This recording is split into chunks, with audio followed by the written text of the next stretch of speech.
Welcome to Reread. We're on Matthew Stover's novel Traitor. This one's about Jason Solo. It happens right after Star by Star, which is kind of crazy. After so many books you've read, and to know that this takes place right after, at this point it must have been last year's big book event. And all these books kind of take place exactly starting with Star by Star and then telling where everyone else is at this time. It's really awesome. Vergere he kind of, in a way, I don't really know how they call it, but he cuts Jason off from the Force. Is this like, and I keep thinking about this, is this what Nomi Sunrider did to Ulic Qel-Droma? And does Vergere know the same, is it the same thing? Did he just cut him off from the Force? And then, unlike Nomi Sunrider, who probably didn't know how to do it, does Vergere know how to, because later on he'll give Jason his connection back. But he cuts him off from it completely. So much so that everyone thinks he's dead, of course, except for Leia. Leia's like, no, because I would have felt his death a little bit differently, which I always loved. But that's basically how the first chapter starts. I love how Jason's having all these memories. He's having a memory of, as he's in the embrace of pain, from his uncle Luke says, if it doesn't hurt, you're doing it wrong. And he said, that's so weird. I heard Aunt Mara say the same thing to Mr. Lando. Now, there's a lot of great conversations between Vergere and Jason, and one of them is there's a speech about flowers and weeds. There's flowers, you cultivate them. There's weeds, you just pull them up from the ground, and you have to make a decision. And Jason's like, no, everyone's a flower. You can't kill people. People aren't worth death. But after he sees a Vong take out a slave in the most cruel way ever, Jason looks. And it says this, Jason looks at a weed.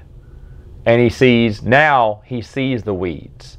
He knows where the weeds are. He knows what he must do. And that's kind of how the chapter ends. And again, Matthew Stover's way to tell a tale, to tell this story, to have this philosophical conversation about the Force, and that's what a lot of this book is, about a different aspect of the Force. It's neither good nor bad. There's like a gray. This is a new vision or idea they had for the Force that didn't last long. The next book they threw it all out, but it was an interesting philosophy. A lot of people were questioning, is this how the Force is? Should it go this way? I personally didn't like it, but I want to know how it went. I know there's a lot of debate in the forums about this, especially when this book came out, because the whole discussion that Vergere is giving with Jason, is like, this goes against everything that George Lucas taught us and that Star Wars taught us. The dark side's bad, the light side, the light side's good. Dark side, good, light side good, dark side evil.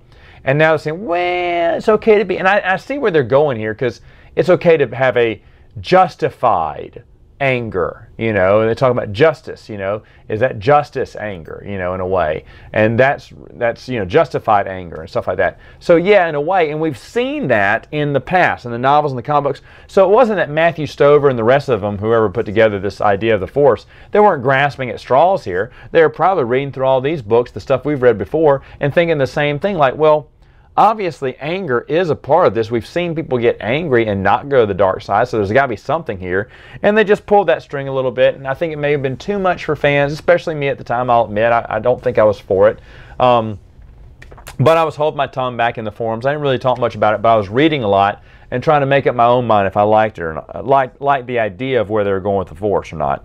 Vergere gives his origin story. Basically, he was a Jedi. We know about this from Rogue Planet. He happens to be the lost Jedi that Obi-Wan and Anakin were looking for. He even tells Jason that he knows little Annie, or knew of him, the 12-year-old boy. He got to meet him once. He is shocked to find out he turns out to be a Lord of the Sith. And about how he knew Emperor Palpatine, well, not Palpatine, but Senator Palpatine, or maybe it was Chancellor Palpatine. No, it would have been Senator Palpatine. No, it would have been Chancellor Palpatine back then. And how he was a Sith Lord, and so all this was, a big shock to him. And that's fine. I wish they would have processed that a little bit more. It's like they just, they skip over the whole story and tell Vergere everything, and she's like, oh wow, this is interesting. I didn't think about all this kind of stuff. And maybe more time, her point of view would have been interesting. They can't give her point of view, I understand, because obviously she's going to be wrapped up in mystery for some time to come. But it is mentioned in this book that Jason is very powerful in the Force. Vergere knows that. She even tells Nominara that you better watch out because he's angry. He's about to kill all these Vong. And Nominara's like, what are you talking about? It's like, he's way more powerful than anyone knows. And that made me happy because this whole time we hear that Jaina is the most powerful one. And it's been that way for quite some time. And now all of a sudden, Jason finally gets his big Force push at the end of Balance Point. But still at that point, he's at least I feel he's mid-card level. Anakin's a born leader. He's incredible. He can do amazing things. Jaina she's the best Starfire pilot in the world, and she's doing amazing things. And now there's Jason, who's their brother, and doing the Force meld and talking to everyone. He's still not, his super ability, but now they're saying, no, he's the toughest, roughest, Jedi there is. And I like that. I like that he's finally getting his due here. Yes, toward the end of the series, but I remember reading that for the first time and going, finally. He sees what I'm assuming is a hallucination of Anakin. I want to say Force Ghost, but I feel now it's more of a hallucination just because of some of the dialogue at the end.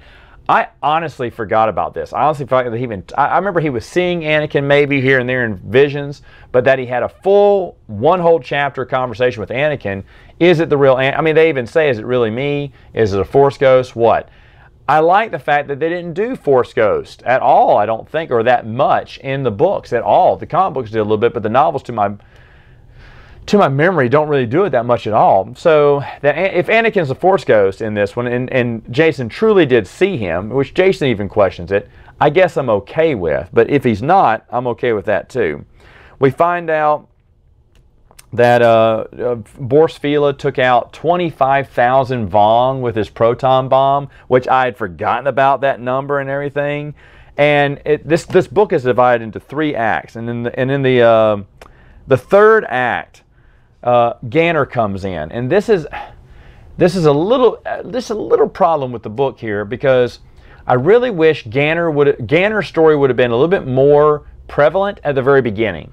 Like Ganner maybe has a vision that Jason's alive, and maybe he's trying to put some pieces together, and he hears rumors of a Jedi was left there or whatnot, or someone saw an avian creature carrying someone who looked like Jason, and then then it's a bunch of Jason stuff, and then maybe a few chapters later it's Ganner going to Jaina and telling her like, hey, I think your brother's still alive, and then Jaina biting his head off and say, don't ever come to me with this crap again,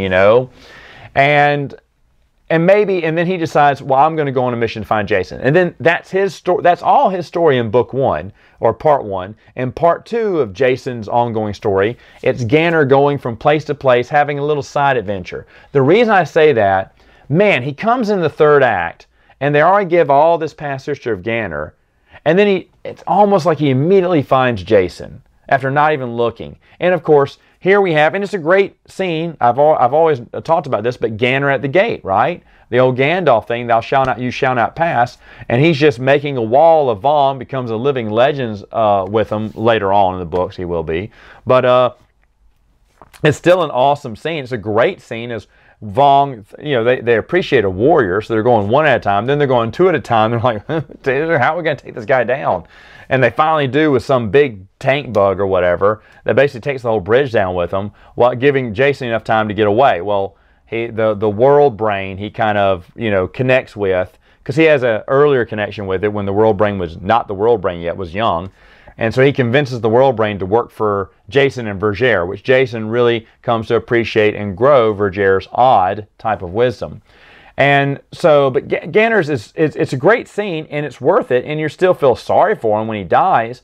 But to put him in the third act all of a sudden almost seems like Stover was just, I just want to bring someone in here real quick to kill him off because it's New Jedi Order. I don't know. I kind of wish we had seen more of Ganner at the beginning, and so his story would have accumulated at the end with this great climax, as Jason's story does too. Like their fates are kind of intertwined, like Jason told him at the end of the book and everything, when Ganner's captured by Jason because you think he's a traitor to the Vong, that he accepts the Vong way of life, which he doesn't. But overall, though, I mean, besides that one nitpick, I really loved it. I really loved it. I don't think it's Stover's best I was looking over this. I don't think it's his best now, but if you were to pin me down, tell me what is, it is probably the Revenge of the Sith novel, like a lot of people talk about.